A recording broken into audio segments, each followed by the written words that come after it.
Hey guys, heart beat तो आपकी fast हो ही रही होंगी क्योंकि एग्ज़ाम काफ़ी पास आ रहा है। अराउंड 20-25 डेज़ ही बाकी है एग्ज़ाम को होने में। तो गाइस, इस टाइम पर आप क्या फ़ील कर होंगे ये मैं अच्छे से समझ सकती हूँ। सेम मैंने भी अपने टाइम पर ये फ़ील किया है।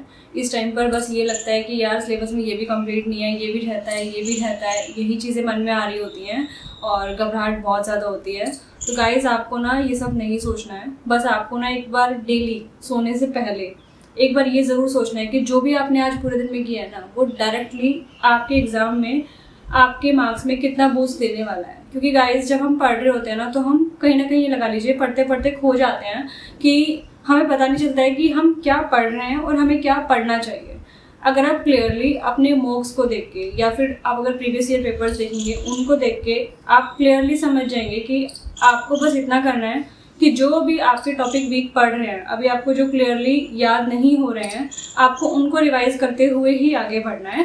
तो गाइज, अब आप ये मत देखिए कि आपका ये भी छूटा हुआ है, आपको ये भी कंप्लीट करना है, ये भी कंप्लीट करना है। इस चीज़ पर फोकस ज़्यादा मत रखिए। अब आपको रिवीजन पर ज़्यादा फोकस करना है क्योंकि टाइम बहुत कम है। इस टाइम पर आपको क्या करना है, अगर आपको नया आपका छूटा भी हुआ है ना, आपको क्या करना है, पूरे दिन में अगर आप 8 to 9 आवर्स भी पढ़ रहे हैं तो अराउंड 1 to 2 आवर अलग से रख लीजिए नए को करने के लिए।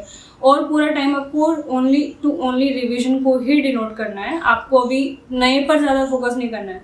नया करोगे, नया ही करते रह जाओगे। पुराने करने का जब तक आप रिवीजन नहीं करोगे, पुराने करने का कोई फ़ायदा नहीं है अगर आपको वो अच्छे से माइंड में नहीं बैठा है। तो आपने पहले भी मॉक्स दिए होंगे, अब भी आप मॉक्स दे ही रहे होंगे। उसके बेसिस पर आपको एक तो ये ज़रूर एनालिसिस करनी है कि आपको कौन सा सब्जेक्ट और कौन से टॉपिक्स जो है वो वीक पढ़ रहे हैं, और उन्हीं को ही अपने टाइम टेबल में इस तरह से सेट करना है कि जिस टॉपिक को जितने रिवीजन की ज़रूरत है आपके एग्ज़ाम तक उतने रिवीजन हो जाएं।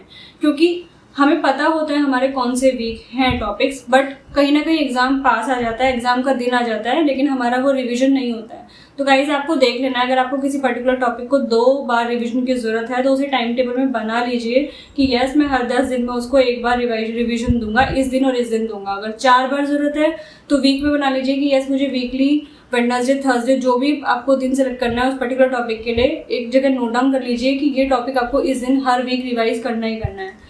तभी आप रिवीजन कर पाएंगे, वरना आपका वो टॉपिक कहीं ना कहीं मिस होने ही वाला है। तो आपको इस टाइम पर इस चीज़ पर बहुत ज़्यादा फोकस करना है। और इसके अलावा आपने जितने भी अभी तक प्रीवियस ईयर क्वेश्चंस लगाए हैं उसमें जो जो आपसे क्वेश्चंस नहीं हुए होंगे, या तो आपने शॉर्ट नोट्स बनाए होंगे या फिर पर्टिकुलर क्वेश्चन को स्टार लगाया होगा, जिस भी तरीके से आपने उसको कॉम्पैक्ट किया होगा ना, वो प्रीवियस ईयर क्वेश्चंस आपको एटलीस्ट ये लगा लीजिए हर 2 दिन में एक बार ज़रूर रिविजन करने ही करने हैं, तभी वो आपके माइंड में बैठने वाले हैं। और उसके बाद भी रिवीजन करते करते जो जो क्वेश्चंस आपसे अभी भी नहीं हो रहे हैं ना, उनको अलग से आपको हाईलाइट करना है और आगे बढ़ते बढ़ते आपको उन्हीं क्वेश्चंस पर ज़्यादा फोकस करना है।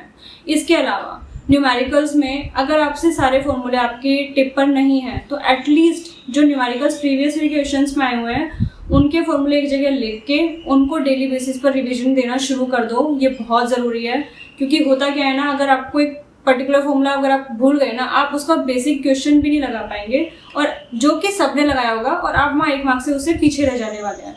तो आपको उन न्यूमेरिकल्स के फॉर्मूले पे अच्छे से फोकस करना ही करना है। इसके अलावा अगर मान लीजिए कुछ थ्योरी ऐसी होती है जो क्वेश्चंस आते हैं, अगर कॉन्सेप्चुअल थ्योरी पे बेस्ड है ना, अगर आपने उस थ्योरी को लास्ट टाइम पर रिवाइज नहीं भी किया है तो भी आप उन क्वेश्चंस को कर जाएंगे। बट अगर वो थ्योरी रट्टाफिकेशन वाले जो क्वेश्चंस आते हैं, अगर वो थ्योरी अगर आपकी रिवाइज नहीं हुई ना लास्ट में, तो गाइज बेसिक क्वेश्चंस भी छूटने वाले हैं आपसे। जैसे कि मान लीजिए अगर आपसे पूछ लिया जाए कि ब्रिक में लाइम कितना % में होता है, ये एक रिमेंबर करने वाली थ्योरी है। अगर आपने लास्ट टाइम पे रिवाइज नहीं किया ना, तो आप इसको अटेम्प्ट ही नहीं कर पाएंगे और आपका बिल्कुल बेसिक सा क्वेश्चन भी गलत हो जाएगा।